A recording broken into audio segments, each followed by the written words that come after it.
Hey guys, tonight we begin with something a little darker, a time of plagues, punishments, and pottage. We're diving into what life was, really like during the Middle Ages. Forget the castles and chivalry. Hollywood sold you the truth. You probably wouldn't last a single day, so before you get comfortable, take a moment to like the video and subscribe, but only if you genuinely enjoy what I do here, and let me know in the comments where you're tuning in from and what time it is for you. It's always fascinating to see who is joining us from around the world now. Dim the lights, maybe turn on a fan for that soft background hum, and let's ease into tonight's journey together. Congratulations, you've just woken up in the year 1325. The good news? You're alive. The bad news? So are the fleas. Your bed is a half-rotted straw mattress stuffed with bugs and hay that smells like a barn floor. Because it was a barn floor. 3 months ago, there's no memory foam, no pillows, and definitely no Egyptian cotton sheet. A wool blanket that hasn't been washed since last winter and now weighs roughly as much as a small cow from the accumulated grime. You blink awake as the church bell clangs in the distance. It's the medieval version of an alarm clock, only louder and somehow even less merciful. Your home is a wooden hut with one room, no windows, and a charming open-concept floor plan where your family, livestock, and domestic insects all share the same space. That smell. Oh, it's a fragrant symphony. A subtle blend of stale beer, human sweat, goat, and something you pray isn't mold, but no, in your soul probably is. Scented candles haven't been invented, and even if they were, they just melt on your dirt floor. You try to stretch, but immediately regret it because the air is freezing and your joints ache. You're 22 years old, which in medieval terms is roughly middle-aged. Your spine creaks like an old wooden door, and your knees sound like a bag of rocks being shaken by a confused peasant. Getting out of bed is a gamble. Floor is either wet from last night's rain, which leaks through the thatched roof, or crusty from something your neighbor's chicken did. Either way, your bare feet are now part of the ecosystem. Oh, and privacy. What's that? Your entire family, and maybe a random cousin who just never left are waking up beside you. There's no bedroom, no curtains, no me time, just communal everything. Welcome to morning in medieval Europe, where you're never truly alone because parasites, rodents, and 8 other people are always with you. And this is just how your day starts. It only gets worse from here. So you've managed to crawl out of your medieval haystack of horrors. Congrats. Now, nature calls, and it's not calling politely, it's screaming. Here's the part where you start missing the modern bathroom. There's no toilet, no seat, no toilet paper, no flush, not even a mildly resentful plunger in the corner. In the 14th century, relieving yourself is an adventure, a social experiment, and often a small public event. If you're a peasant, your bathroom is likely a wooden bucket behind the house, which is already full because Uncle Wolf Stan had a rough night after eating bad turnips. That smell is biblical. You hold your breath, do your business, and then the kicker, toss it into the street. Yes, the street. You're supposed to shout something like Guardaloo before dumping it out the window. That's Old French for watch out below, although frankly, no one ever moves fast enough. Streets in medieval towns are open sewers, a charming river of human waste, animal droppings, and mystery liquids you'd rather not examine if you're lucky enough to live in a town with public latrines. Congratulations, you get to sit shoulder to shoulder with strangers in an outhouse where privacy is a myth and ventilation is a cruel joke. You might make small talk, but try not to breathe too deeply. Toilet paper, never heard of it. Most people wipe with straw, leaves, rags, moss, or if they're feeling especially indulgent, a scrap of wool sometimes. Nothing at all, which might explain why handshakes weren't popular yet. And if you're in a castle, surely it's better, right? Well, sort of. You might have a guardrobe, a hole in the wall that drops your waist directly into the moat. Great idea, except that your enemies know this. And yes, attackers sometimes climbed in through the waist. You talk about entering through the back door. So whether you're a farmer or a baron, medieval toileting is a humiliation ritual. It's cold, it's public, it's dangerous, and it's never not disgusting. One slip on a wet stone path and you're face first in humanity's leftovers, and you still haven't brushed your teeth. But we'll get to that next. You survive the toilet. You deserve a reward, right? maybe a nice breakfast. Something warm, delicious, comforting. Sorry, this is medieval Europe. Nothing is comforting here. Breakfast, if you can call it, that is a bleak affair. There are no eggs Benedict, no coffee, machines sputtering awake, and certainly no avocado toast. You sit down or squat near the fire to a wooden bowl of something that looks like it was scraped off a muddy boot. Welcome to your daily ration of pottage. Pottage is a thick, gloopy stew made of whatever you can find: grains, root vegetables, maybe a few beans. If you're lucky, it's been simmering in the same pot for days, sometimes weeks, and new ingredients are just dumped on top of the old ones. It's less of a recipe and more of an ongoing edible experiment on the side. A hunk of bread so hard it could deflect arrows. It's made from coarse rye or barley flour, often bulked up with sawdust, ground up acorns, or other creative ingredients. Because wheat is a rich man's fantasy, this loaf is not your friend. You don't slice it, you negotiate with it. What about drinks? You're not sipping orange juice or an oat milk latte, you're drinking beer. Yes, beer at 6 a.m. Why? Because the water is teeming with parasites and filth, so you start your day with weak ale, low alcohol, high survivability. Drink it too. No one's happy about it, but at least it won't kill you. Immediately want some meat or cheese, dream on. That's for Sundays and saints' feast days, and only if your lord is feeling generous.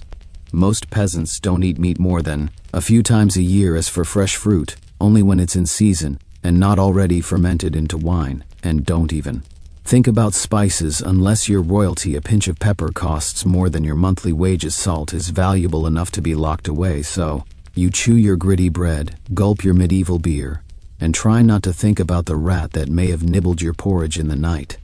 Breakfast doesn't energize you, it just happens to you. And now that you're properly underfed, it's time to work like your life depends on it, because it absolutely does. So you've eaten your sad medieval breakfast, and now it's time to get dressed. Not that. It'll help. Your wardrobe consists of exactly one outfit. One. It's a rough wool tunic or linen shift that you've worn every day for months, possibly years. There's no such thing as seasonal fashion. There's just wear this until it disintegrates or gives you a fungal infection. Underwear optional. If you're lucky, maybe a linen under tunic. If you're not, well, you're going commando under layers of scratchy, sweaty wool, all lovingly stitched together by someone who probably had no idea what a seam was supposed to look like. There's also no washing machine, no soap, and absolutely no dry cleaner in sight, so your clothes are stained, stiff, and scented like a compost pile that's been left to marinate in a pigsty. Even if you wanted to wash them, it's not easy. You'd have to haul water from a river, or well, heat it over a fire, scrub your tunic on a board with ashes, or lie and hang it in the sun, which is out approximately 3 days a year. And don't get me started on shoes. If you own any, they're made of untreated leather, barely stitched together, and offer as much arch support as a banana peel. Most peasants just go barefoot through mud, through dung, through medieval landmines, also known as sharp rocks and disease puddles. All this means one thing: your skin hates you itch constantly. Fleas, lice, and bed bugs, live rentry on your body. Everyone has them. Nobles, lousy monks, itchy children, walking insect farms. No one escapes. You'll be scratching your armpit with a wooden spoon while chatting with the local priest, and no one will even bat an eye. Your skin is raw from rubbing your scalp, a battlefield of bites. And if you develop a rash, well, too bad. There's no dermatologist, no hydrocortisone, no one to tell you it's probably scabies. You just keep on suffering. And if you're lucky enough to not get an infection, great, that rash will simply accompany you for the next 6 months, like an unwanted medieval sidekick. Now that you're dressed in misery and wrapped in discomfort, it's time to head outside and start working yourself to death. Now that you're fully dressed in itches and damp wool, it's time to flash that morning smile. Except you don't, because in the Middle Ages, smiling is a dangerous game. Not emotionally, dentally. There's no toothbrush, no toothpaste, no mouthwash, no floss. The concept of oral hygiene is about as popular as bathing, which is to say, not very. Some people might chew on a twig or rinse with wine or vinegar, but for the most part, your teeth are on their own, and they're not doing well. By the time you hit your mid-20s, your smile looks like something pulled from a haunted crypt. Cavities are rampant, gums are swollen, and those aren't just food stains on your teeth, that's decay. You have more rot in your mouth than a medieval root cellar. Sugar, while not yet everywhere, is becoming more common among the rich, imported at great cost, mostly used in small cakes or to show off wealth. If you're a noble, congratulations, you get to rot your teeth faster than the peasants.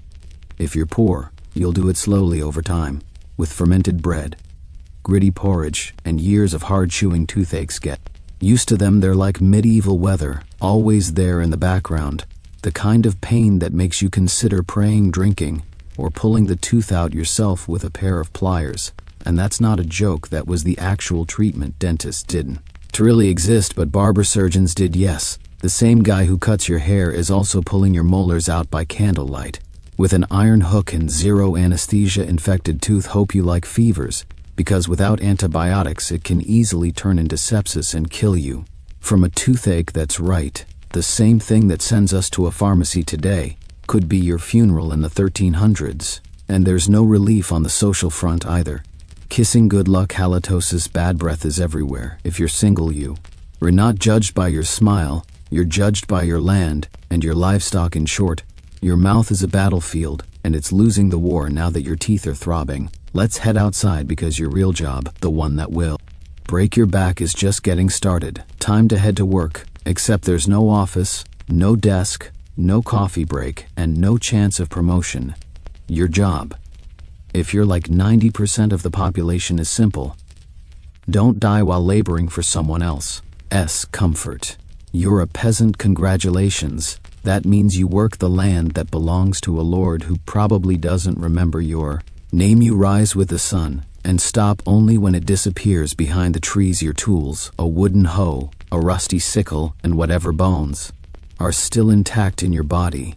There's no weekend, there's no clocking out, there's only sunrise to sunset. 6 days a week. Sunday is off, but only if you're not harvesting, fighting off raiders, or praying feverishly for your infected toe to stop turning black. The work is brutal. Fields are plowed by hand or with oxen. If you're rich enough to afford one, you dig ditches, sow seeds, pull weeds, and carry water until your spine begins to resemble the letter S. No one cares if you're tired, no one asking how your mental health is doing. If you're a woman, surprise, you don't just do field work, you also care for children.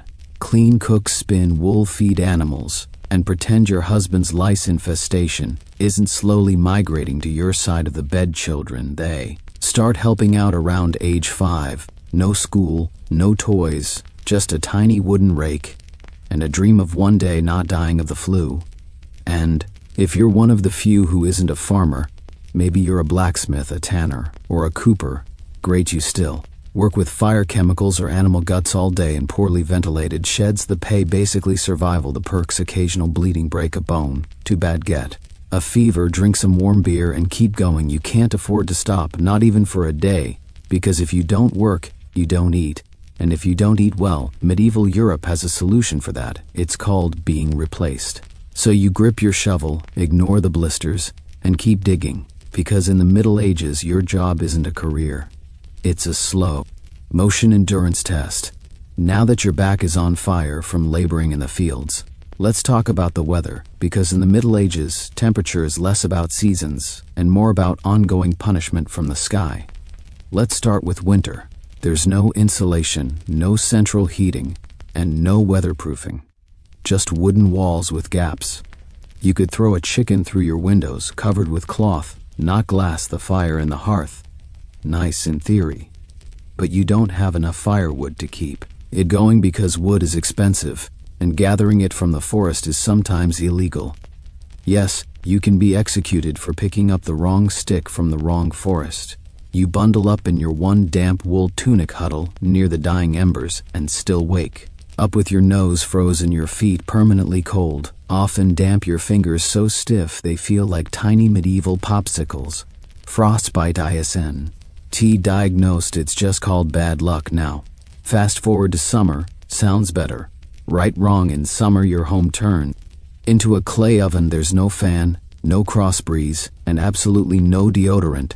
You sweat through your layers, but you Can't remove them because showing too much skin is scandalous, and also invites sunburn, insect bites, and social judgment. The flies are out in full force, attracted to your unwashed body, and the smell of last week's goat stew that's still fermenting in the corner. Mosquitoes buzz by your ear while you sleep, assuming you can sleep through the sound of your neighbors yelling and babies crying in the fields. The sun bakes you, no sunblock, no hat, unless you fashioned one out of straw like a desperate scarecrow. And the worst part, you still have to work. Heat stroke is just called taking a bad turn, so you're either shivering in your own hovel, wondering if your toes will make it to spring, or you're sweating through your only pair of socks while your thighs chafe into oblivion. And the one thing that never changes no matter the season, your clothes still itch, your food is still terrible, and your next job still waiting. Welcome to climate control medieval style. There is none feeling thirsty, need to freshen up, want to splash a little water on your face to wake up from this damp fever dream of a life too bad in medieval times. Water isn't your friend, it's trying to murder you quietly. Let's start with drinking. The nearby stream looks fresh, bubbling and clear like something out of a fantasy movie. But spoiler alert, it's not upstream. Someone just dumped a chamber pot into it, and if not that, then a dead pig is probably decomposing in it. Parasites, bacteria, and the entire microbial army of medieval Europe awaiting in every sip. That's why people drank beer. Yes, beer, even children, but before you. Imagine medieval kids doing keg stands. Understand that it was small beer weak and alcohol strong in survival. Brewing boiled the water so it was safer than whatever flowed through the town. Ditch wine was another option, if you were rich enough to afford it, and unconcerned with functioning properly before noon. What about bathing? Surely water was used for cleaning in theory. Yes, in practice, absolutely not. See, back then people believed bathing actually opened your pores and let the disease in. That's right, washing yourself was considered medically risky. You were cleaner, apparently, if you never removed the protective layer of filth caked onto your skin. Communal bathhouses did exist, but they quickly gained reputations as places for gossip, scandal, and sometimes full-on medieval extracurriculars, so naturally the church got involved and shut many down. Even if you did want to bathe, it was a full production. You'd need to fetch water from the well, boil it over a fire, fill a wooden tub that leaked, and then pray no one else in the house used it before you, or worse, after. And rainwater collected in open barrels, where birds poop, insects breed, and moss thrives. Sounds refreshing, doesn't it? So whether it's going in your mouth, on your body, or onto your crops, in the Middle Ages is less of a life source and more of a gamble. One wrong gulp, and you're spending your final days sweating in a straw bed, clutching your stomach and contemplating all your life choices. Next time you sip tap water, raise a glass for our ancestors. They didn't have the luxury of hydration without hazard, so you drank the water. Or maybe you didn't. Maybe you just stubbed your toe on a rock shaped like disappointment. Either way, you're sick. You need help. You need a doctor. Too bad you live in the Middle Ages, where medicine is really just polite torture with a theology degree. Let's start with the diagnosis. Everything wrong with you, whether it's a cough, rash, broken bone, or the creeping plague, is caused by your humors being out of balance. The four humors were blood, phlegm, yellow bile, and black bile. According to medieval science, your health depends on keeping them balanced, like some sort of internal soup. Got a fever, too much blood? The answer, bloodletting. That right, let's drain your life force into a bowl using a dull blade or a hungry leech. And yes, barbers were often the ones doing it. Imagine getting a haircut and a hemoglobin extraction in one sitting. 2 for 1, baby. Feeling sad or anxious? That's clearly an excess of black bile. The cure, laxatives, maybe a warm herbal purge, or just prayers and a cold compress while everyone avoids eye contact with you and starts carving your coffin. Now, if you break a bone or get a nasty wound, you're in real trouble. There's no anesthesia, unless you count passing out from pain. Surgery is done with knives that haven't been cleaned since the Crusades. Tools are heated over fire, not for sterilization, but because they just look scarier that way. Antibiotics, centuries away. Germ theory, not invented, yet they think disease comes from bad air or God being annoyed with your moral failings. Got a stomachache? Must have been your sinful thoughts. Hope you like confessing while vomiting if your condition gets worse. You'll be treated with more leeches, possibly some crushed beetles, and a priest at your bedside giving last rites, just in case at this point they're preparing for the cure known as death. And if by some miracle you recover, everyone just assumes God took pity on you. The doctor takes full credit, and the leech gets promoted. So yes, in the Middle Ages, medicine is less about healing, and more about surviving the cure. After a long day of labor, lice, and leeches, it's finally time to eat. You shuffle back to your hovel stomach, growling, ready for the one joy left in life, a warm meal. Bad news, your meal is probably trying to kill you. Let's begin with the basics. Food preservation doesn't really exist. There's no fridge, no freezer, just salt, smoke, or the hope that winter air keeps things fresh. Your meat, if you're lucky enough to have any, has been hanging for days, covered in flies, marinated in questionable brine, and possibly shared with a rat or two. Bread is the cornerstone of the medieval diet. But even that isn't safe in bad harvest years. Desperate peasants bulk it up with bark, sawdust, or even clay to make it stretch. And if it's rye season, there's a bonus: ergot, a fungus that causes convulsions, hallucinations, and sometimes death. It's like eating bread laced with LSD and tetanus. Vegetables only if they're in season. And you know what's always in season? Turnips. So many turnips, boiled, mashed, or floating in pottage, which, if you remember from chapter 3, is basically a hot swamp of mystery ingredients that's been simmering since your great-grandfather's funeral. Fruit might be available in the fall, but it rots quickly, and sugar is rare, expensive, and hoarded by the rich to show off their blackened teeth. Dairy is another gamble. Fresh milk spoils in hours. Butter and cheese fare better, but they're loaded with bacteria. People eat them anyway, because frankly it's either that or chew your boot leather. And let's talk about seasoning. Spices like pepper, cinnamon, or nutmeg worth. Then gold for the average peasant flavor comes from onions. Salt if you're lucky, and pain. Most meals taste like wet burlap, sprinkled with sadness. But food isn't just a health hazard, it's a political one. Game animals belong to the Lord, not you. Caught poaching a rabbit, you could be fined, imprisoned, or even executed. That's right, your dinner could get you hanged. So as you sit down to eat your gray stew by flickering firelight, remember, every bite is a risk, but you eat anyway, because in the Middle Ages food doesn't nourish, it tests you. It's evening now. You've worked, suffered, and barely digested your suspicious stew. You might think the day is winding down, but don't get too relaxed, because God is watching. So is the priest, and so is your neighbor Agnes, who will absolutely rat you out if you miss Mass. In medieval Europe, religion isn't just part of life, it is life. The church controls your calendar, your laws, your education. If you can read your birth, marriage, death, and everything in between, think of it as your spiritual landlord. And you're always behind on rent. Every day is structured around prayer bells. The town church bell rings in the morning, noon, and night, not because people need reminders, but because missing prayer is a sin. Forget to bow, a sin. Eat meat on a Friday, sin. Think about your neighbor's wife in that one dream, double sin. And yes, hell is very real, vividly real. Priests describe it in glorious detail: rivers of fire, lakes of boiling blood, demons with pitchforks, and eternal wailing. If the plague doesn't scare you, eternal damnation definitely will.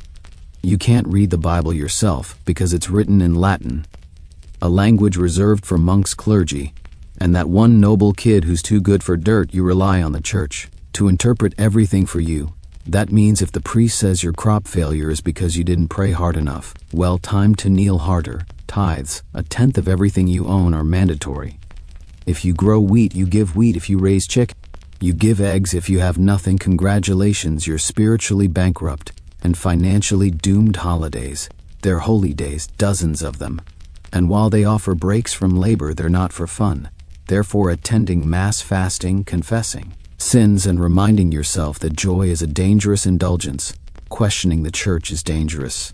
Heretics are burned, witches are drowned, blasphemers are flogged, and skeptics are quickly reformed. So you go through the motions, you chant, you bow, you pray that your soul, after enduring this dirt-covered life, might finally land in paradise, assuming the priest likes you, because in the Middle Ages God may be merciful, but the church not so much. If you thought being a medieval peasant was rough, try doing it. As a woman, all the filth, famine, and fear, plus childbirth subservience and social invisibility in the Middle Ages. Being a woman is like being on hard mode with no health potions and no restart button from birth. A girl's life path is pretty much locked in. Marry young, bear children, serve your husband, die tired. Education, not likely unless you're from a noble family and sent to a convent. Your intellectual development stops around the time you learn how to churn butter and patch a tunic. Marriage happens early, really early. It's not weird to be betrothed at 12 and pregnant by 14. It's not about love, it's about land, livestock, and alliances. Your opinion not required once married. You're basically your husband's property.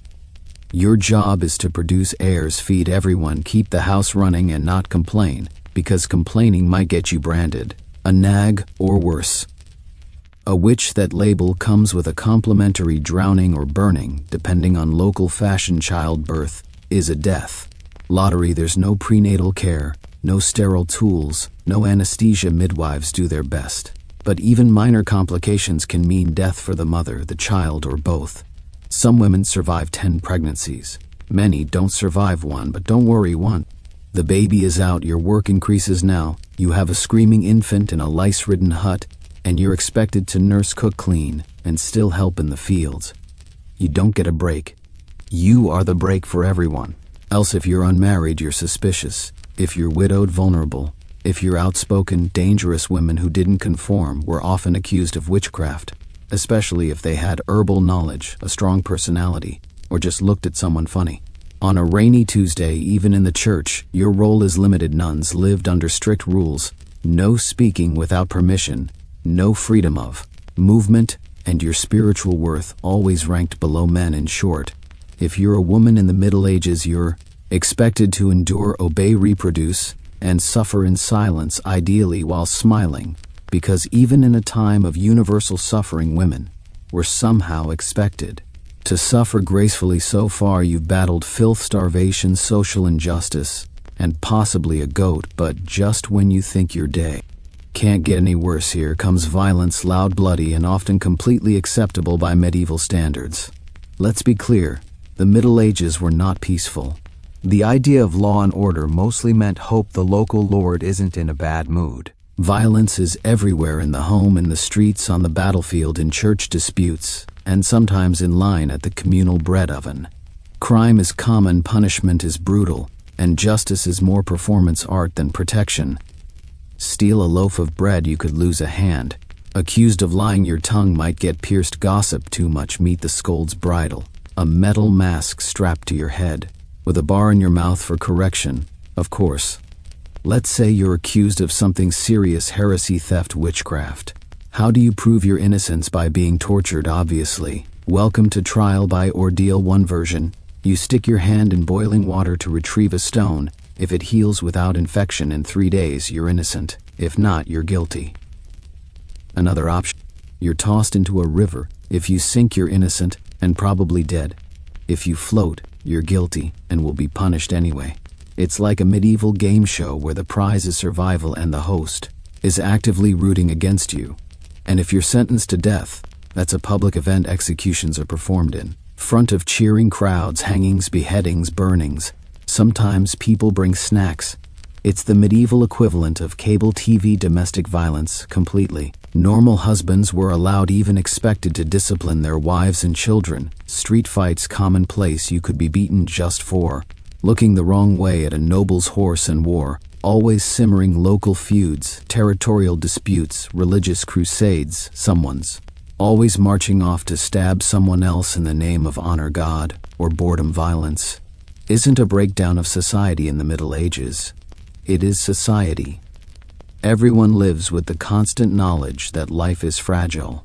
Justice is arbitrary, and your neighbor might bash your head in over a pig. So walk carefully, keep your eyes down, and never trust anyone with a club. At this point, you've made it through the lice, the leeches, the laundryless misery, and the looming threat of public disembowelment. But now comes the final chapter of most medieval lives: an early and unglamorous death.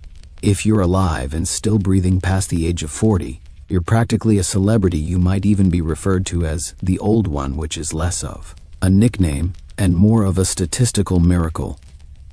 Let's break it down.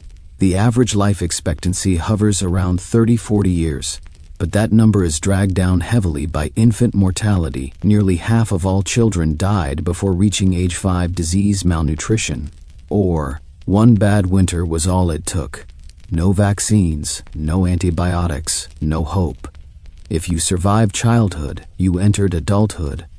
Already exhausted. Work began as soon as you could walk upright, and by 25 your joints creaked like a monastery door. You might be missing several teeth, a finger, and most of your original optimism.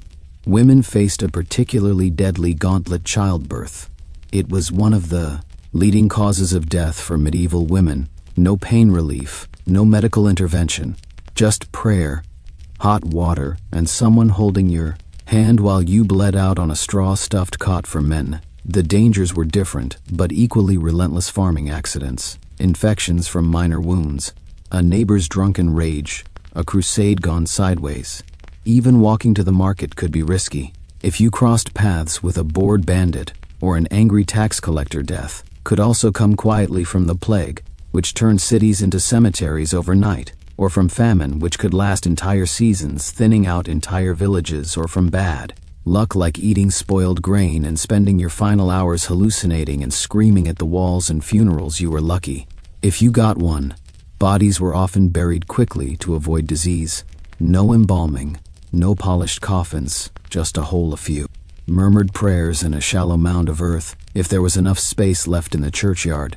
So yes, in medieval times life was brutal, short, and constantly under siege by death, in all its casual forms.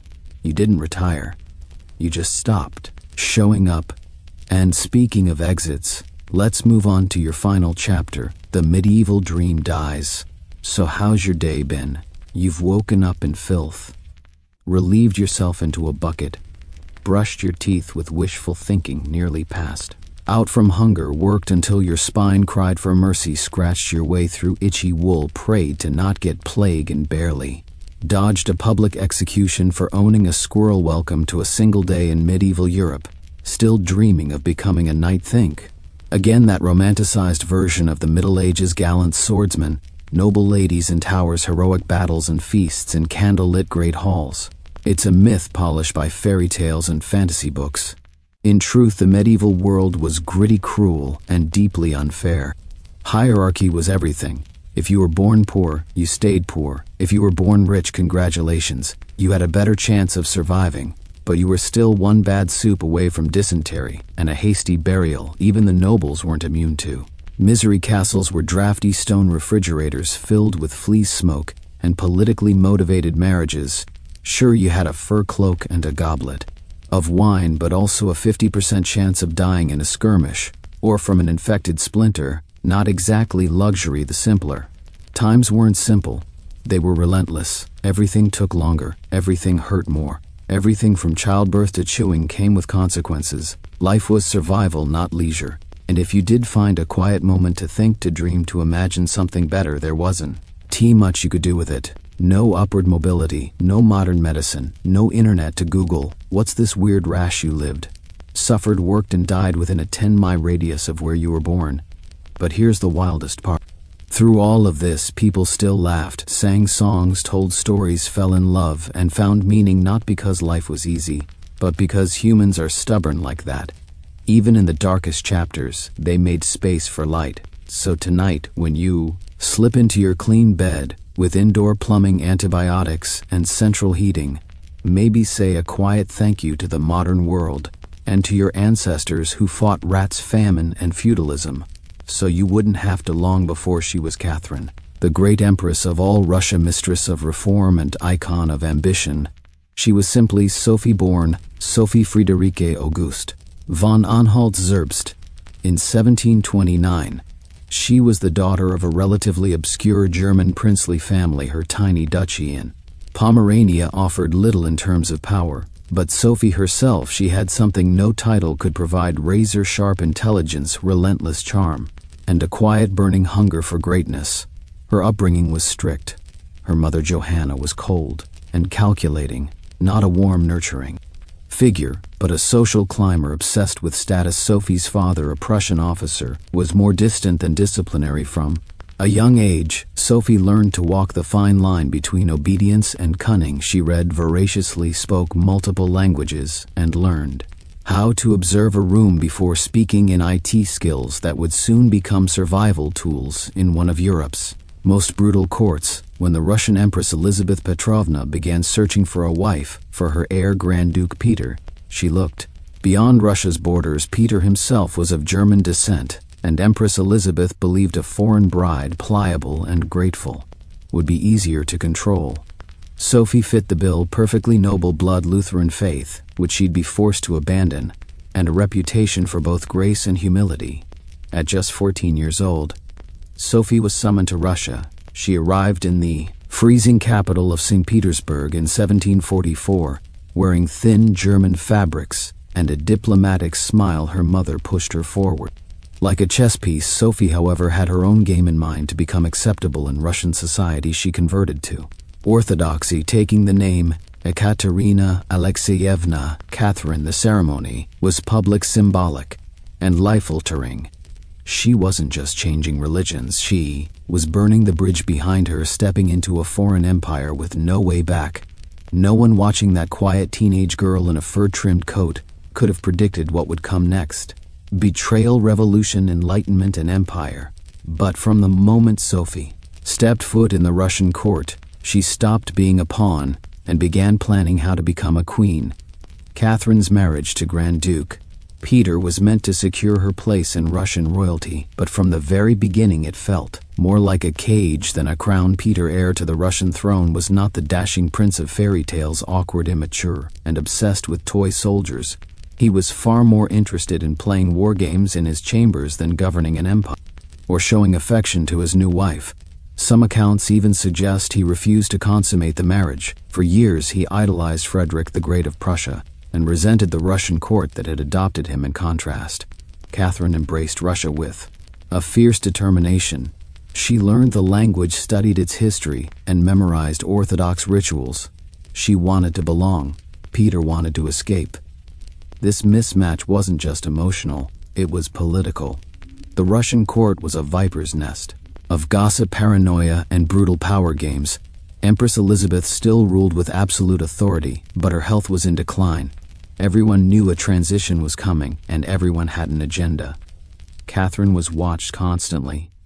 Her letters were read, her friendships monitored, and her every move scrutinized. She couldn't trust her husband, her mother, who was still whispering in her ear on behalf of foreign interests, or even her servants. In this world, alliances could turn into accusations overnight. But Catherine was no fool. She learned to play the court's games, quietly cultivating allies in the shadows. She charmed military officers, made friends with scholars, and developed a reputation for dignity and restraint, a stark contrast to her husband's childish tantrums and open contempt for Russian traditions. Behind closed doors, Catherine began reading Enlightenment thinkers like Voltaire and Montesquieu. While others saw her as a young consort, she was building a vision not just for herself, but for Russia, a nation of strength, education, and reason. But there was one problem. The longer Peter lived, the longer Catherine remained in limbo, a powerless wife to a man unfit to rule. So she waited, observed, and planned. She knew the Russian throne wouldn't be inherited. It would have to be taken in 1762. After nearly 2 decades of waiting, watching, and quietly maneuvering, Catherine saw her moment and seized it with breathtaking precision. Empress Elizabeth had died, and Peter, now Peter III, was finally Tsar. But his reign began unraveling almost immediately. In just a few short months, Peter alienated the church, offended the nobility, insulted the army, and lavished praise on Prussia, Russia's longtime enemy. He reversed key policies, humiliated the clergy, and talked openly about divorcing Catherine to marry his mistress. The court, already wary of his erratic behavior, turned cold. The army, filled with generals loyal to Catherine, grumbled in corridors. Even ordinary Russians, devout and patriotic, saw Peter as a foreign puppet who mocked their traditions. Catherine, watching all of this unfold, made her move in July of that same year, while Peter was away at his summer palace. Catherine launched a bloodless coup d'etat supported by key military officers, including her lover Gregory Orlov and his influential brothers. She rode through St. Petersburg in full regalia, was proclaimed Empress Catherine II, and won the allegiance of the powerful imperial guard. Peter, caught off guard and without allies, surrendered within days. He was taken into custody and shortly after found dead under mysterious circumstances. Officially, it was reported as a hemorrhoidal colic. Unofficially, it was murder. Catherine was now empress, not by birth, not by marriage, but by will, wit, and audacity. It was unprecedented. A foreign-born woman with no legitimate claim had taken the Russian throne without a single battle, but her real challenge was just beginning. She had to transform that bold grab for power into a lasting legacy. Would Russia accept her? Would the nobility respect her? Could she hold the empire together without falling victim to the same fate as her husband? Catherine understood that power gained through intrigue could be lost just as easily. She needed to rule not as a schemer, but as a visionary, and so began her transformation from a careful conspirator to a reforming empress, one who would redraw borders, embrace the Enlightenment, and redefine what it meant to be a woman in power. Once Catherine had the crown, she could have rested on her power, but she didn't. She had something bigger in mind than simply sitting on a throne. She wanted to transform Russia, and not just militarily or politically, but intellectually. While Peter had worshipped Frederick the Great and toy soldiers, Catherine idolized Voltaire, Diderot, and the bold thinkers of the Enlightenment. She believed in reason, progress, education, and the role of a monarch as a servant of the people, even if she herself ruled with absolute authority. Catherine didn't just read Enlightenment philosophy, she lived it. She corresponded directly with Voltaire for over 15 years, flattering him while defending her autocracy. She invited Diderot to her court and even purchased his entire library to support him financially. Behind closed doors, she pored over legal texts, debated reforms, and crafted policies to modernize the empire. Her early reign was filled with efforts to codify Russian law. She formed the Legislative Commission in 1767, an ambitious project intended to rewrite the entire legal code of Russia. Catherine's own nakaz, or instruction, was a political manifesto in disguise, one that spoke of equality before the law, the dangers of torture, and the responsibility of rulers to serve the common good. For an empress in 18th century Russia, it was radical, but Enlightenment ideals had to survive the realities of Russia, a vast, feudal, deeply conservative land, ruled by nobles who liked their serfs exactly where they were, beneath them. Catherine knew this. While she advocated reform, she moved carefully. She abolished some forms of torture, expanded access to secular education, and built schools and libraries. But she also reaffirmed the nobility's control over their serfs to keep them loyal. This was Catherine's balancing act, a philosopher queen in public, a practical empress in private. She walked a tight rope between ideology and survival, between the shining salons of Paris and the gritty politics of Moscow. Her vision for Russia was bold, but always calculated in many ways. Catherine wasn't trying to make Russia European. She was trying to make Russia modern on her terms. And that meant reform, yes, but with an iron hand in a velvet glove. Catherine wasn't content with reforming Russia from within. She wanted to expand it outward, to make it an empire worthy of fear, admiration, and envy. Where Peter the Great had opened a window to the west, Catherine aimed to knock down the walls under her leadership. Russia's borders stretched wider than ever before. She waged wars not just to defend her crown, but to reshape the map of Europe. One of her most significant campaigns was against the Ottoman Empire.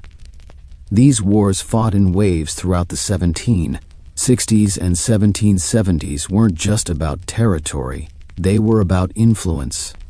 Catherine saw herself as the liberator of Orthodox Christians living under Muslim rule, and as the rightful protector of Eastern Europe. Under generals like Alexander Suvorov and Gregory Potemkin, Russia captured key regions, including Crimea, the northern coast of the Black Sea, and access to warm water ports, something Russian tsars had coveted for generations. These victories weren't just military. They were symbolic. With each conquest, Catherine sent a message. Russia was no longer the distant backward cousin of Europe, it was a continental force.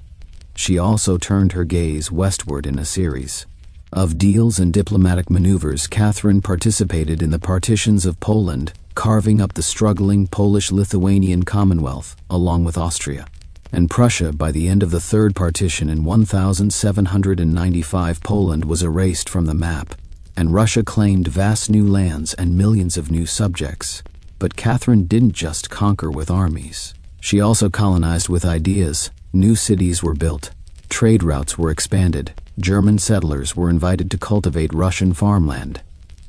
The empire became a mosaic from the icy Baltic to the sun-drenched shores of the Black Sea, and through it all, Catherine remained the central force, reading reports, issuing orders, and personally overseeing the shape of her expanding empire. Critics would accuse her of being power-hungry, even imperialistic. But to Catherine, expansion wasn't ambition, it was destiny. A great ruler, she believed, was measured not just by ideas but by borders. She didn't just want to rule Russia, she wanted to remake it as a civilized empire, feared by its enemies, respected by its peers, and loyal to her alone. For all her brilliance and power, Catherine the Great was just as famous for what went on behind palace doors.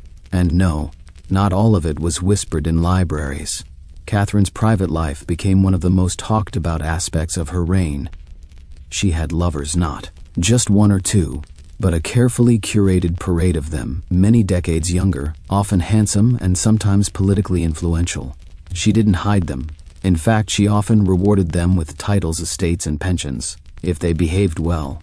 If not, they were quietly dismissed, sometimes with a polite thank you and a promotion. Among the most important of these lovers was Gregory Potemkin, a man as brilliant as he was bold.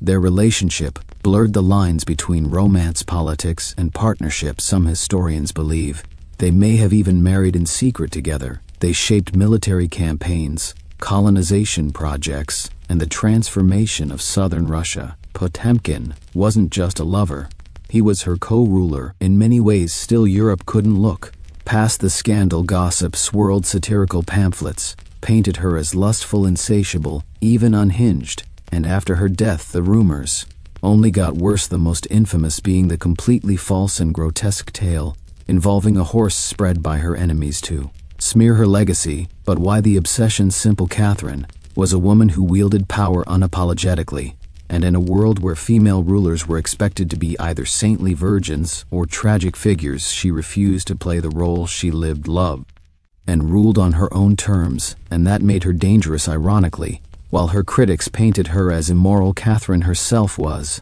deeply philosophical about love and sexuality. She believed pleasure was a natural part of life, and that personal relationships didn't have to threaten public responsibility.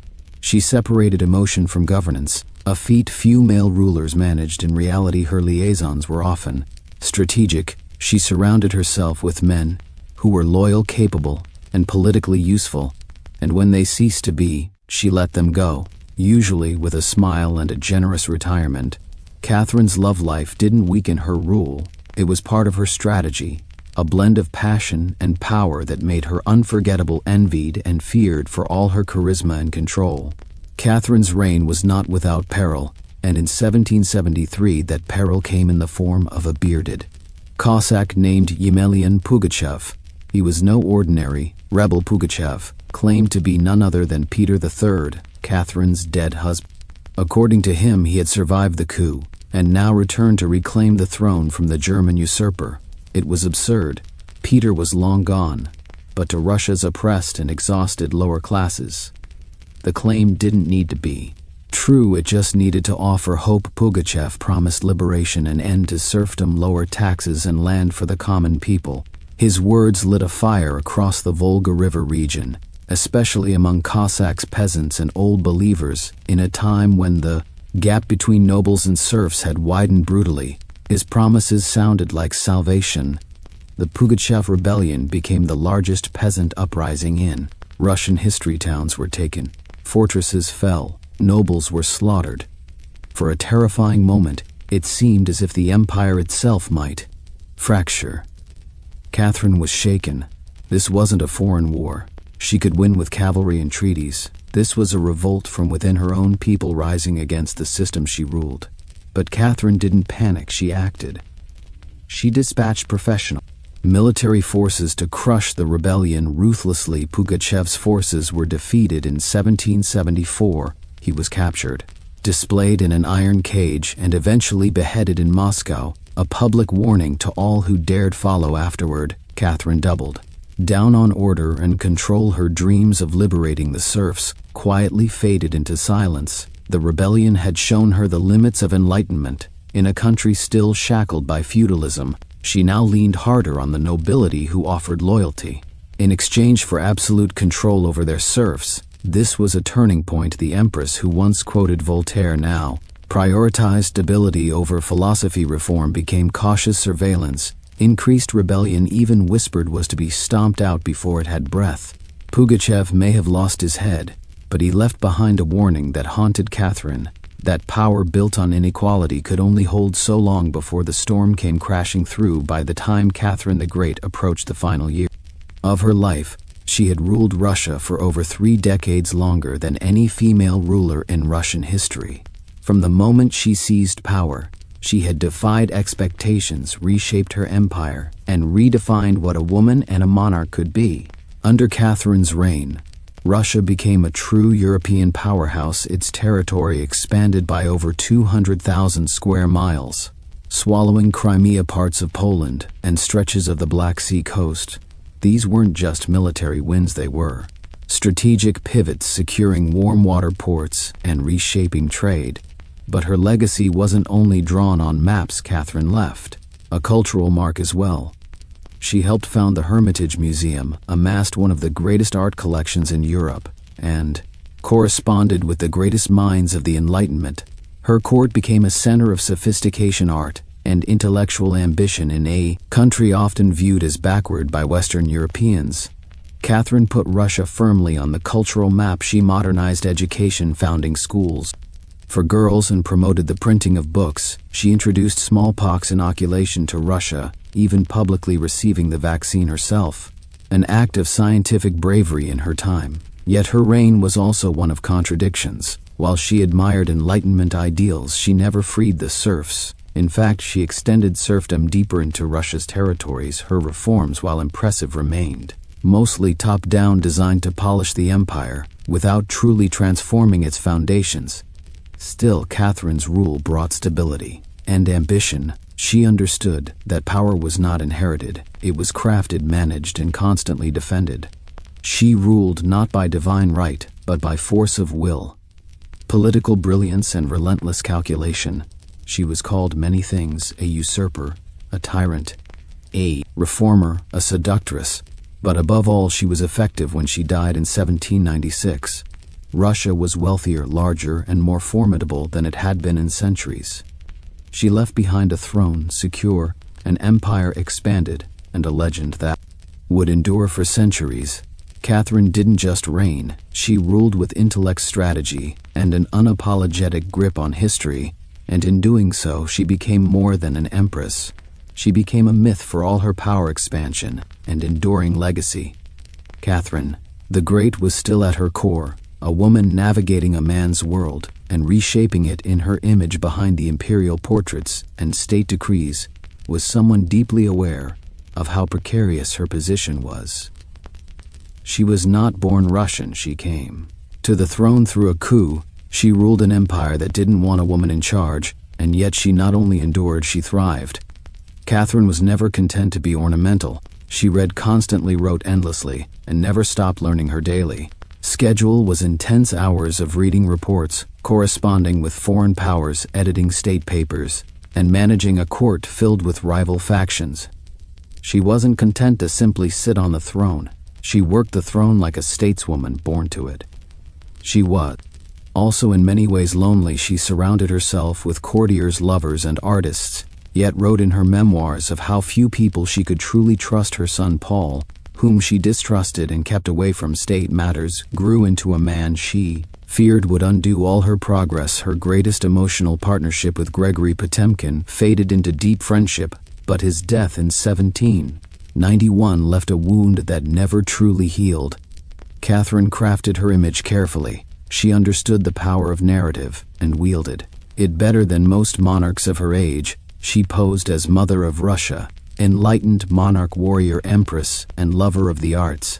But beneath those roles was a woman who had endured rejection, betrayal, scandal, and rebellion, and kept going. When she died in 1796, she left behind an empire transformed, but also questions.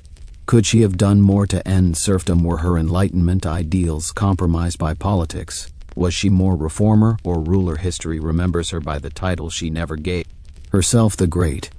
It wasn't because she was flawless or kind, it was because she took power and wielded it on her own terms in a time and place where women weren't supposed to have any. She didn't to just wear the crown. She rewrote what it meant to deserve one in the humid depths of the Chiapas jungle in southern Mexico.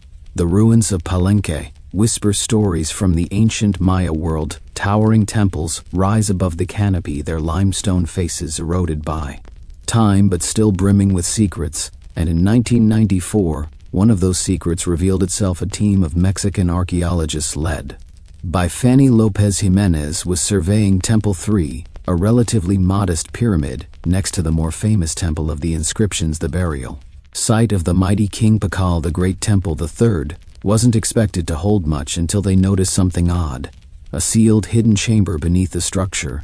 No looters had touched it. It was pristine when the archaeologists broke through and lowered themselves. Inside, they found a stone sarcophagus resting in silence. The air was heavy with the weight of centuries. As they opened the lid, red dust rose like smoke, brilliant, shocking red.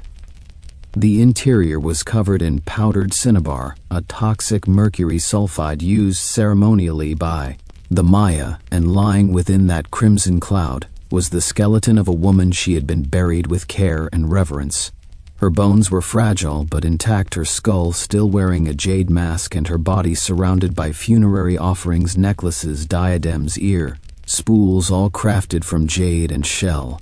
Everything about the burial screamed royalty. Yet no name was inscribed, no glyphs identified her. It was one of the richest female burials ever found in Mesoamerica, and yet it was a total enigma. Why was she buried in red powder? Who was she? Was she a queen, a priestess, or perhaps even Pakal's wife? The researchers called her the Red Queen, and the name stuck. But even with modern forensics, they couldn't say for sure who she was, only that she had lived around the 7th century during the golden age of Palenque. Unlike most Maya tombs, hers had been hidden, untouched, and purposefully isolated. Her burial wasn't just ceremonial, it was spiritual. This woman wasn't meant to be remembered with words. She was meant to be remembered through ritual, through color, and through the mystery she left behind. The most haunting feature of the Red Queen's tomb wasn't her jade jewelry or the silence of the sealed chamber. It was the red dust. A thick layer of powdered cinnabar covered everything. The sarcophagus, the walls, her bones, even the offerings around her. It clung like blood to stone to the Maya. This was no accident. Cinnabar, made from crushed mercury sulfide, was one of the most sacred and dangerous substances in the ancient world. Its vibrant red color wasn't just visually striking, it symbolized blood, rebirth, and the life force that connected the human and divine realms. Red was sacred. It was the color of sunrise, of sacrifice, of life emerging from death. And it wasn't just symbolic, it was spiritual. Covering the dead in cinnabar was a ritual meant to transform the body, preserving it, not for eternity, but for transition. In Maya belief, death wasn't the end. It was a passage, a crossing into another cosmic layer. And so the Red Queen, whoever she was being prepared not just for burial but for deification. But there's another layer to this. Cinnabar is toxic. Repeated exposure can lead to mercury poisoning, tremors, hallucinations, even death. The Maya likely didn't understand the chemistry, but they felt its potency. It was volatile, powerful, dangerous. To bathe the corpse in it was to declare this person was no ordinary mortal. In Palenque, very few were buried with Cinnabar Pakal the Great, the mighty king whose pyramid dominates the site, was one. His body, like hers, was also saturated in the red powder. That detail alone drew speculation. Was the Red Queen his wife, his mother, or someone of equal divine status? Her skull had been placed on a layer of jaguar skin, another sacred symbol. Around her bone needles, obsidian blades, and miniature jade figurines hinted at rituals performed either during her life or in her honor at death. Every part of her burial told a story without words, a story of power cloaked in secrecy, a woman prepared to cross into the underworld, not in silence, but in ceremony. Drenched in the color of sacrifice surrounding the Red Queen's crimson-drenched remains was a world of silence, broken only by the gleam of jade shell and obsidian. These were not mere ornaments, they were offerings, each one carefully chosen to accompany her on the journey to the Maya afterlife. The shabalba at her sides were jade necklaces, heavy and cold, their polished surfaces still radiant. After 300 years underground, jade was not just beautiful, it was sacred. The Maya considered it a symbol of eternal life. It represented the green of maize, the vitality of the jungle, and the breath of the gods. Only the elite were buried with jade. For the Red Queen, it covered her chest, wrists, and ears, a clear sign that in life she wielded influence, perhaps even divine favor. One of the most haunting objects was the jade funerary mask, placed delicately over her face. Unlike the golden death masks of Egypt, this one was subtle, constructed from dozens of tiny mosaic tiles arranged to mimic the contours of her skull. The mask served a ritual function: to protect the soul, to preserve identity, and to present her as divine in the eyes of the gods. Scattered near her bones were bone needles, obsidian blades, and shell artifacts. These could have been tools of ritual or symbols of her status as priestess, healer, or royal matriarch. One bone pin was engraved, faint but purposeful, a small echo of her voice, lost to time. At her feet and along the edges of the tomb were ceramic vessels, still sealed, likely once filled with offerings, food, drink, or incense to sustain her spirit beyond death. The Maya believed the afterlife was a journey, dangerous, layered, filled with challenges. These items weren't luxuries, they were necessities to modernize. The tomb feels intimate, not overloaded but intentional. There was no gold, no chariots, no pomp, just items chosen with spiritual weight. It was a map for the soul. Through these treasures we glimpse how the Maya understood death, not as finality, but as a transition of power. The Red Queen wasn't buried to be forgotten, she was being prepared to ascend. For all the grandeur of her tomb, the Red Queen left behind one haunting void. No name, no inscriptions adorned her sarcophagus, no glyphs on the walls identified her. She was clearly someone powerful, but who? From the moment her tomb was opened, scholars began trying to connect the dots. The most compelling theory that the Red Queen was Sakbu Aja, the wife of Kinish Janab Pakal, known today as Pakal the Great, the most famous ruler of Palenque. Sakbu Aja was more than just Pakal's consort. She was born into nobility, married into Palenque's royal dynasty at a young age. She bore at least 3 sons, all of whom held high status, and she played a key ceremonial role during her husband's reign.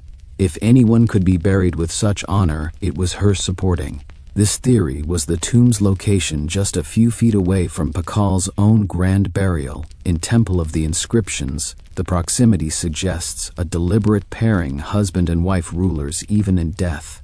And then there's the cinnabar. Only 2 burials in Palenque were found with such intense cinnabar coverage: Pakal and the Red Queen.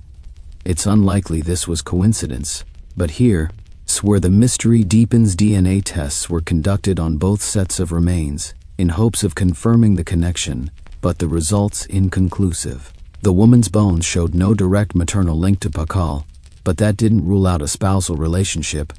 After all, marriage does not require shared blood. Some have argued she could have been Sakub Pakal's powerful mother who ruled Palenque before he came of age. Others suggest she may have been a high priestess or a sister or a royal ancestor whose name has simply been lost to history's erosion. Still, the evidence points most strongly to Sakbu Aja, a queen by title, a mother of kings, and a spiritual counterpart to Pakal. The lack of a name may not be an oversight. It may have been intentional in Maya cosmology. The soul lived on, not through monuments, but through ritual symbol, and the whispers of the earth, and so the Red Queen remains suspended between legend and truth. A woman who ruled remembered not in stone but in scarlet and silence. To understand the Red Queen, we must understand the world. She came from a world where Maya women, especially royal ones, held more influence than many realize. In Maya civilization, politics was often a family affair. Royal women weren't merely passive consorts, they were diplomats, priestesses, and power brokers. They conducted rituals, sponsored temples, and played crucial roles in maintaining dynastic legitimacy. Their bloodlines were political capital, used to forge alliances and secure claims to the throne. Take Sakok, for example, the mother of Pakal the Great.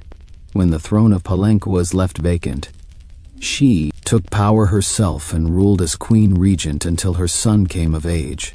She wasn't a placeholder, she was a ruler in her own right, issuing decrees and overseeing construction projects. Without her, Pakal may never have risen at all, and she wasn't an anomaly across the Maya world. In places like Yaxchilan Naranjo and Calakmul, inscriptions show women performing major ceremonies, engaging in warfare, diplomacy, and sometimes ruling outright. They were often portrayed in stelae and murals, dressed in elaborate headdresses and regalia, standing beside kings as equals or sometimes above them.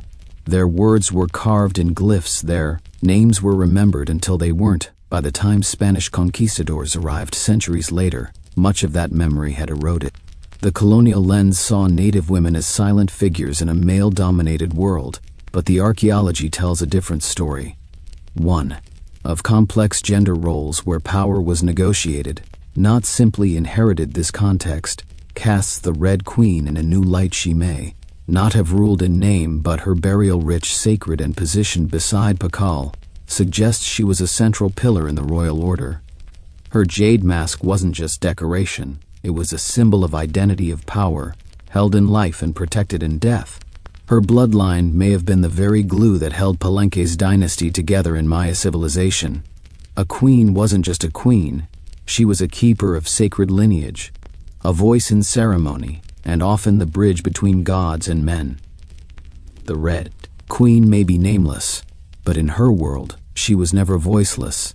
The Red Queen wasn't just buried with treasures, she was buried in architecture, rich with purpose, layered with Maya cosmology, ritual symbolism, and intentional design. Her tomb wasn't merely a grave, it was a gateway to eternity. Her body was discovered inside Temple Third, one of the smaller pyramids within the heart of Palenque. Yet its proximity to Temple of the Inscriptions, the resting place of Pakal the Great, is telling. These temples weren't built randomly, their positioning was sacred, guided by astrology, myth, and dynastic legacy. Temple the Third rises modestly compared to its grand neighbor, but it hides something even more intimate, a sealed crypt untouched by looters, perfectly preserved. It was constructed deep within the temple's core, accessible only by a steep, narrow staircase. The descent into her tomb feels almost symbolic, a ritual journey downward into the underworld. The chamber itself is stark, made of cut stone, sealed tightly for over 1,300 years. No glyphs or murals cover the walls, no ornate carvings tell her story, but perhaps that silence is intentional. This was a space not for the living to interpret, but for the dead to transform. At the center, her sarcophagus sits like an altar crafted from limestone. It echoes the grand stone coffin of Pakal next door, while Pakal's lid is famously engraved with scenes of cosmic rebirth. The Red Queen's tomb is more subdued. The focus is inward, on the body, on the cinnabar, on the ritual of death itself. And yet there are subtle architectural cues that hint at meaning. The tomb is aligned east to west, a symbolic path mirroring the sun's journey from life to death. The chamber is small but powerful. It feels deliberate, personal, a sacred enclosure for someone revered. Maya temples were cosmological tools, bridges between the heavens, the earth, and the underworld. To be buried in one was to be elevated beyond the human realm. The Red Queen's eternal home wasn't an afterthought, it was a carefully constructed shrine, a place where death became transformation. her bones rest in stone, her essence in cinnabar, and her legacy in the architecture itself, a temple that speaks without words, telling us she mattered to the ancient. Maya's death wasn't the end, it was a threshold, a sacred passage into the underworld known as Xibalba.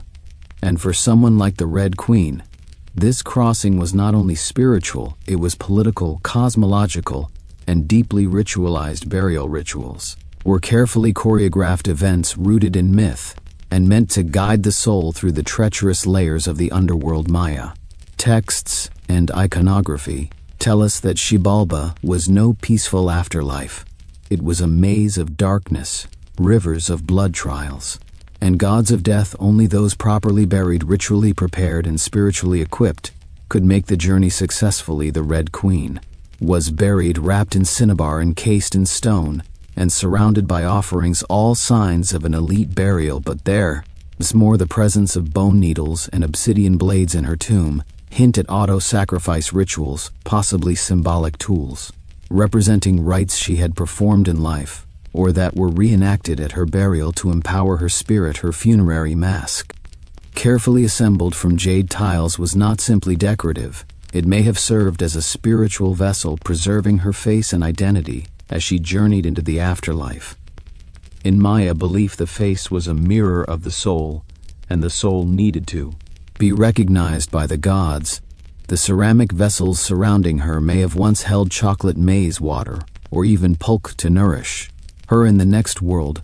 Other items like stingray spines or shell trumpets could have represented spiritual tools, calls to the gods, or tokens of ritual communication. Burial wasn't just a goodbye, it was a transformation. The Maya believed in cycles: death as seed, burial as planting, and the afterlife as rebirth. Kings and queens were often seen as earthly incarnations of gods, and in death they returned to those divine origins. The Red Queen, covered in the color of blood, entombed in a pyramid, and honored with offerings, was being prepared for rebirth, not as a mortal, but as a being tied to the sacred order of the cosmos. Her burial wasn't the end of her story, it was the beginning of her legend. Just a few steps away from the Red Queen's final resting place lies one of the most iconic tombs in Mesoamerica, that of Kinich. Jana Pakal, known simply as Pakal the Great, his burial inside the Grand Temple of the Inscriptions is celebrated for its artistry, scale, and deeply spiritual symbolism. But what makes the Red Queen's tomb so extraordinary is not only what was inside, it's where it was found. Her sarcophagus was hidden within Temple 3, directly adjacent to Pakal's monument, in a city like Palenque, where every temple was carefully positioned to reflect cosmic principles. This closeness was no coincidence. It was intentional, a statement.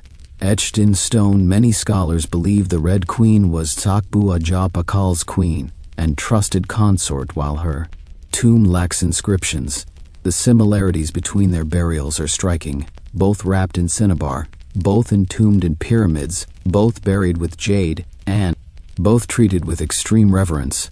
These rituals mirror each other as if two halves of a sacred narrative. Pakal's lid famously depicts him falling into the underworld tree, a cosmic scene of death and rebirth. The Red Queen's simpler tomb contains no such iconography, but the symbolism lies in the pairing itself. If Pakal represented the sun journeying through the underworld at night to rise again, then the Red Queen may have represented the moon, the feminine force that follows its own mysterious path in the sky. Together, they embodied a cosmic duality, masculine and feminine, king and queen, sun and moon order. And ritual in Maya mythology, rulership, was not singular. It was relational. Harmony in the cosmos required balance, and that balance extended into the dynastic court. By placing the Red Queen beside Pakal, the Maya were preserving not just a marriage, but a cosmic partnership. Their proximity in death may have mirrored their roles in life, a queen not behind, but beside her king, sharing not just a throne but a legacy. In their tombs, they speak without words, two souls wrapped in cinnabar and stone joined across eternity. One of history's most sacred silences. Though her name was lost to time, the Red Queen of Palenque endures not as a forgotten relic, but as one of the most enigmatic and powerful women of the ancient world. her tomb sealed for over 1,300 years now whispers across centuries, inviting questions that echo louder with every discovery. She represents a mystery that still resists full understanding. We may never know exactly who she was. No glyph carved her name. No stele told her story. And yet, the care in her burial, the richness of her offerings, the symbolism of her crimson-drenched bones, all speak of a woman profoundly important, not merely as a wife or consort, but as someone who held real influence, spiritual weight, and royal blood. Today, the Red Queen forces us to reevaluate assumptions. She's a reminder that in the ancient Maya world, women were not silent.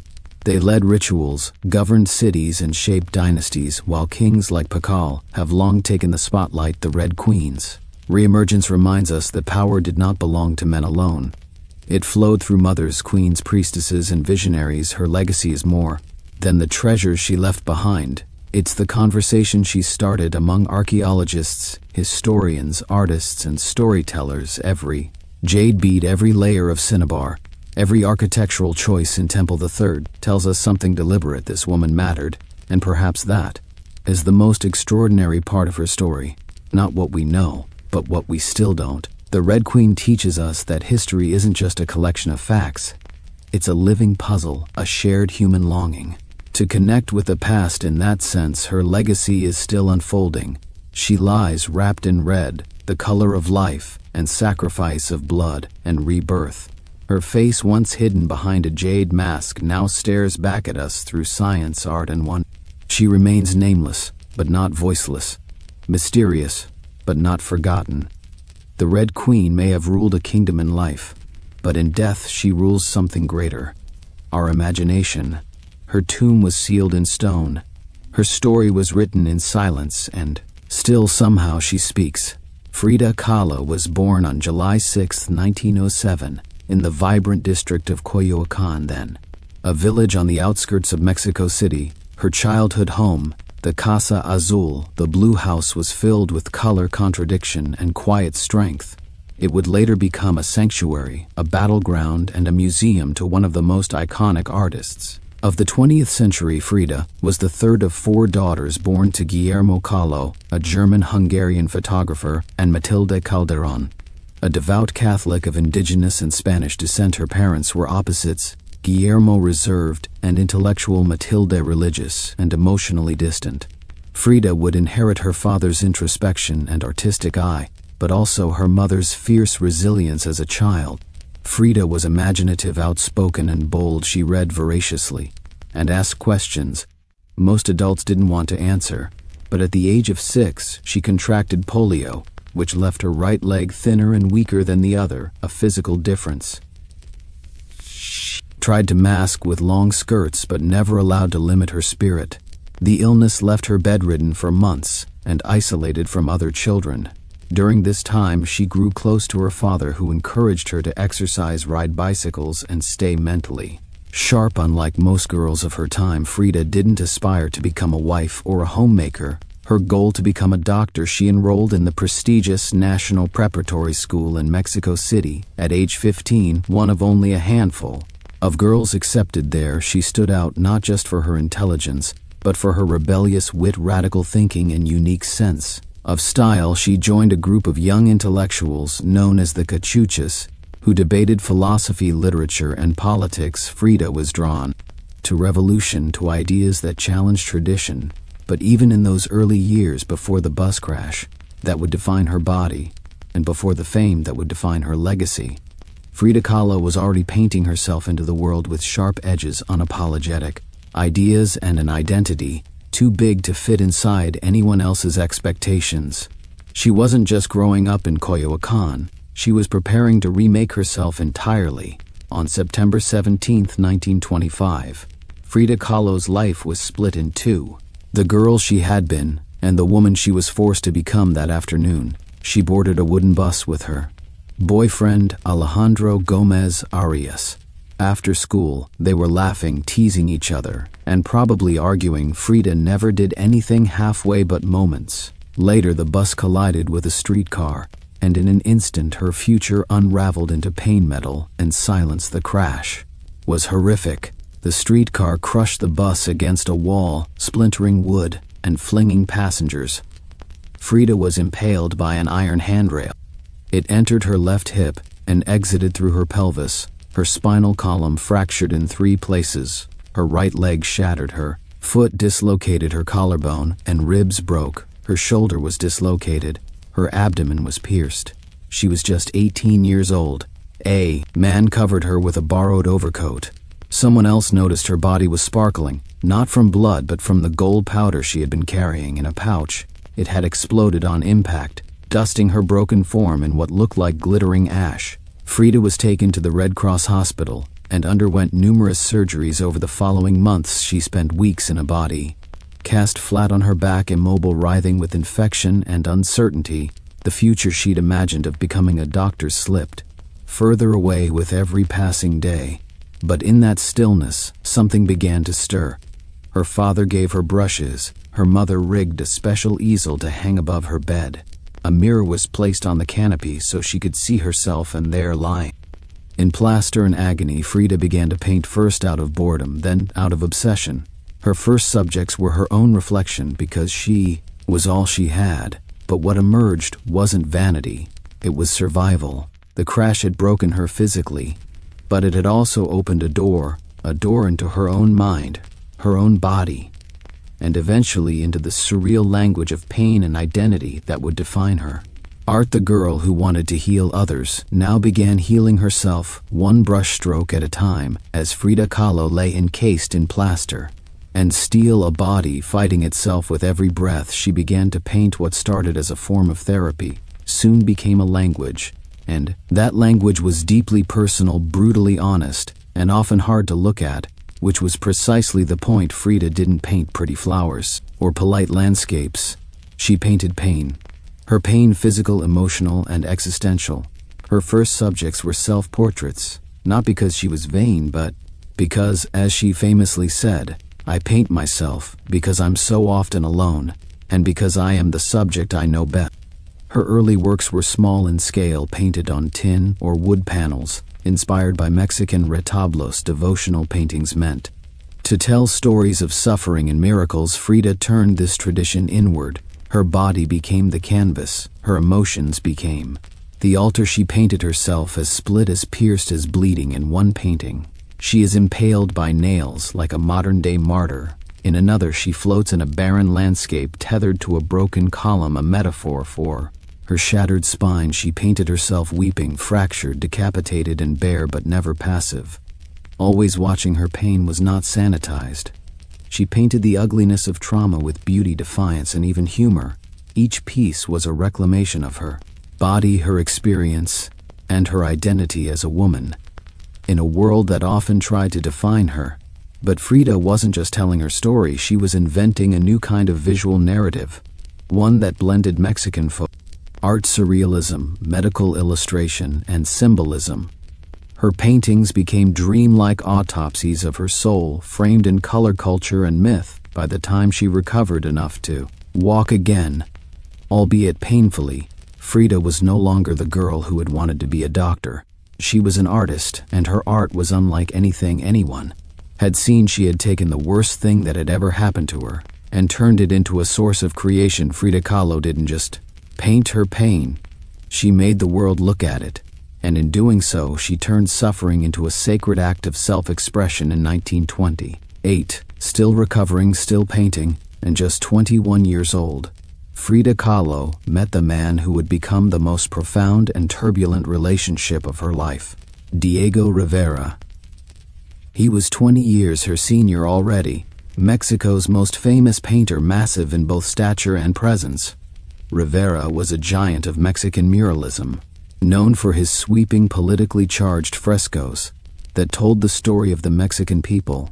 Frida had seen his work before. She admired it, but now she wanted his opinion of her work. She brought her paintings to him at the Ministry of Education, interrupting his scaffolded work to ask bluntly, "Do I have talent?" Diego took one look and said yes, and not just out of kindness. He recognized in her something rare, An unfiltered voice, raw and unpretentious, full of rage, irony, pain, and beauty. They began a relationship that was as consuming as it was creative. Frida once said, "I suffered 2 accidents in my life, one in which a streetcar knocked me down. The other was Diego." They married in 1929, an odd pairing to outsiders. Diego, massive, unfaithful, politically famous; Frida, sharp-tongued, fiercely independent, already walking with a cane. Her parents called it a marriage between an elephant and a dove. Their bond was passionate but chaotic. Diego supported her art and encouraged her growth as a painter, but he was also endlessly unfaithful, even with Frida's own sister, Cristina. Frida was devastated, and in return, she took lovers of her own, both men and women, including rumored affairs with Leon Trotsky and painter Georgia O'Keeffe. They divorced in 1939, then remarried a year later, with different terms. This time Frida would keep her autonomy, her home, her money, her name. Their second marriage was less about traditional love and more about creative partnership and mutual understanding. Despite the betrayals and the heartbreak, Diego remained a constant force in Frida's life. He challenged her.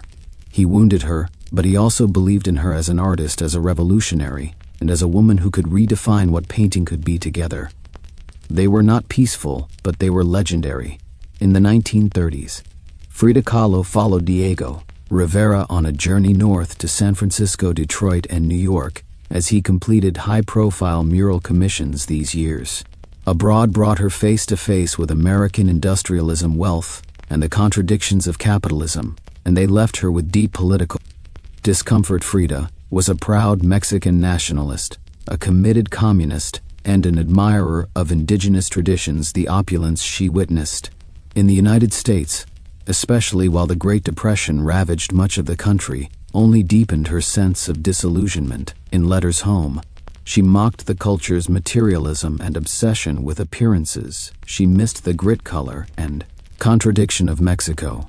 While Diego painted enormous murals on factory walls, Frida began to paint smaller, quieter revolutions, deeply personal works on tin and canvas. Her style solidified, sharp, surreal, emotional, and intimate. It was during this time that she produced some of her most iconic self-portraits. Frida didn't just paint herself for vanity. She painted herself to survive. Her identity became her landscape. With her body constantly in pain from her accident, multiple surgeries, and a failed pregnancy in Detroit, she turned inward. Her portraits showed her bleeding, fragmented, exposed, yet her face was always calm, always direct, unapologetic. One of her most powerful works, Henry Ford Hospital, shows her lying on a hospital bed crying, surrounded by floating symbols of loss: a fetus, a snail, medical equipment, a cracked pelvis. It was raw, graphic, and deeply emotional, a canvas that bled with truth. Back in Mexico, Frida immersed herself in leftist politics. She and Diego welcomed Leon Trotsky into their home while he lived in exile. Frida wore Tijuana dresses, traditional indigenous garments, not just as fashion, but as a political and cultural statement. Her art was never disconnected from her beliefs. Her identity, her body, and her ideology all intertwined in her work. While Rivera was painting murals of revolution, Frida painted its human cost: the body in pieces, the mind on fire, and the self always staring back. In exile and in illness, she became not just a painter of pain, but a painter of resistance. When Frida Kahlo returned to Mexico in the late 1930s, she was no longer just Diego Rivera's wife. She had become something else entirely: a force, an artist whose work radiated with raw honesty, surreal symbolism, and cultural identity. Back in her homeland, she stepped fully into herself. Her Casa Azul in Coyoacán became a sanctuary of color and contradiction: bright cobalt walls, yellow trim Aztec statues in the garden, monkeys and parrots wandering freely. The house was a living extension of Frida's imagination. It was a blend of tradition and rebellion, elegance and earth. Here she surrounded herself with pre-Columbian artifacts, ex-votos, folk art, and revolutionary books. She wore bold Tijuana dresses, wove flowers into her hair, and painted amid the scent of copal incense and the sounds of mariachi on the street outside. This period marked an explosion of creativity. Her paintings became more intricate, More symbolic and more political works like the two Fridas revealed a divided self, one in European dress, with a bleeding heart, the other in indigenous clothing, strong and composed. It was Frida's visual autobiography, a portrait of love, loss, and heritage. In 1939, she exhibited her work in Paris, where artists like Picasso, Breton, and Kandinsky praised her fiercely original style. But even among the surrealists, Frida stood apart. When André Breton tried to label her as one of their own, she pushed back. "They thought I was a surrealist," she said. "But I wasn't. I never painted dreams, I painted my own reality." She painted Mexico, not the romantic postcard version, but the living, breathing country. She adored her work, pulsed with symbolism: skeletons, hummingbirds, hearts, thorns, corn, and blood. She honored the indigenous roots of her homeland while unmasking the violence of its past and present. But even as her artistic voice grew stronger, her health continued to decline. Multiple surgeries, infections, and chronic pain became daily realities. Still, she painted through it, propped up in bed, torso bound in corsets, fingers clenched around the brush. Frida had returned to Mexico not to rest, but to reclaim her power through paint, through politics, and through her fearless embrace of the self. As the 1940s wore on, Frida Kahlo's body continued to betray her. Her spine was deteriorating. Her right leg was constantly infected. She underwent more than 30 surgeries in her lifetime, often in grueling succession. At times she was bedridden for months, encased in body casts or immobilized by traction devices that stretched her bones apart. But still, she painted. Each canvas during these years became both a release and an act of resistance. Her works grew darker, more defiant. She painted with a clarity sharpened by pain, refusing to hide behind metaphor. In the broken column, she presents herself split down the middle, her body pierced with nails, a cracked ionic column replacing her spine, yet her face is stoic, her gaze unflinching. Pain for Frida was no longer just a subject. It was her companion, her antagonist, her muse. Her political voice also grew louder. She joined the Mexican Communist Party, marched in demonstrations, wrote fiery letters, and called out imperialism and injustice. When her health no longer allowed her to walk, she appeared at protests in a wheelchair, defiantly holding signs and shouting slogans. In 1953, Frida was given her first solo exhibition in Mexico, a long overdue celebration of her art. But her health was so fragile, doctors told her she couldn't attend. So she did what only Frida would do. She arrived by ambulance, carried in on a stretcher, and placed in the center of the gallery on her hospital bed. Dressed in traditional finery, surrounded by her own work, she greeted guests with tequila laughter and that fire still burning in her eyes. Her final paintings were both childlike and harrowing. In Marxism will give health to the sick, she painted herself wearing a steel corset, cradled by the hands of Marx, casting away symbols of oppression. Her last known work was a still life of sliced watermelons, one piece bearing the words, "Viva la vida," long live life. Even in the face of death, she remained defiant, joyful, and political. Frida Kahlo's last portraits weren't just self-portraits. They were acts of revolution, painted in pain, but always signed with life. On July 13, 1954, at the age of 47, Frida Kahlo died in the same place she had been born, La Casa Azul in Coyoacán. The official cause was listed as a pulmonary embolism, but those closest to her whispered of something deeper. She had been ill, yes, but also exhausted by pain, by surgeries, by the long war with her own body. Just days before, she had attended a political protest against the CIA coup in Guatemala. Weak and wheelchair-bound, she insisted on going, her clenched fist raised in the air. Revolution remained her final heartbeat. Her last diary entry was brief but piercing. "I hope the exit is joyful, and I hope never to return." Frida's funeral was held at the Palacio de Bellas Artes, Mexico's most prestigious cultural institution. Her body, draped in the red flag of the Mexican Communist Party, was watched over by friends, family, artists, and revolutionaries. Diego Rivera was inconsolable. He called her the greatest love of his life, even as his betrayals had nearly broken her. But in the years that followed her death, something extraordinary happened. Frida Kahlo refused to disappear at first. Her name was whispered only in art circles, her works weren't. Too easy to categorize, too political for surrealists, too surreal for traditionalists. But slowly her image, her story, and her defiance began to resonate through the 1970s and 1980s as feminist scholars and activists reclaimed forgotten voices. Frida's became louder. She wasn't just a painter anymore.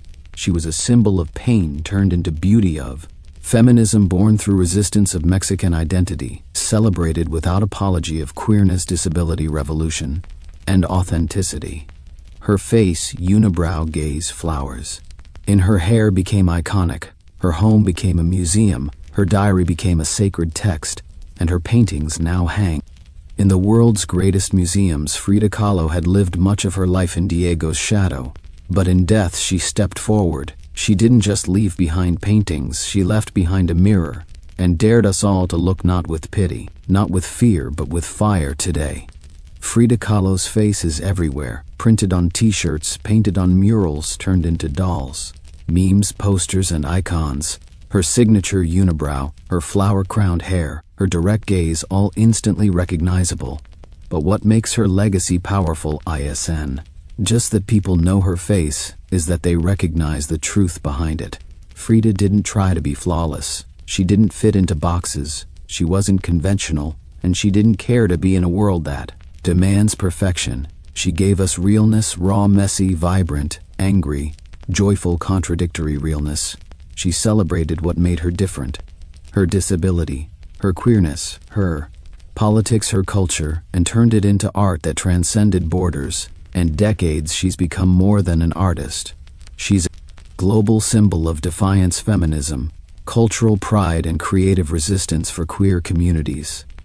She's a fearless bisexual icon who lived openly and unapologetically in a time that demanded silence for women. She's a reminder that power doesn't require permission for disabled artists. She's proof that pain can fuel the brush, not stop it. And for Mexico, she's a daughter, reclaimed, fierce, folkloric, and forever part of the national soul. Her paintings, once dismissed as too strange or too personal, are now among the most revered in the world. Works like the two Frida's self-portrait with thorn necklace and hummingbird, and the broken column, aren't just seen, they were felt deeply by anyone who has ever suffered and needed to turn that suffering into something sacred. She lived in the margins and turned them into center stage. She embraced contradiction, a communist who wore gold, a woman betrayed, who loved again, a body in pieces with a soul unbreakable. And through it all, she painted not just with color, but with conviction. Frida Kahlo never asked to be a symbol. She simply told the truth about herself, and in doing so, told the truth for millions of others who had never seen themselves reflected in art before. Now when we see her face, we see courage, we see color, we see resistance. We see Frida not gone but immortal.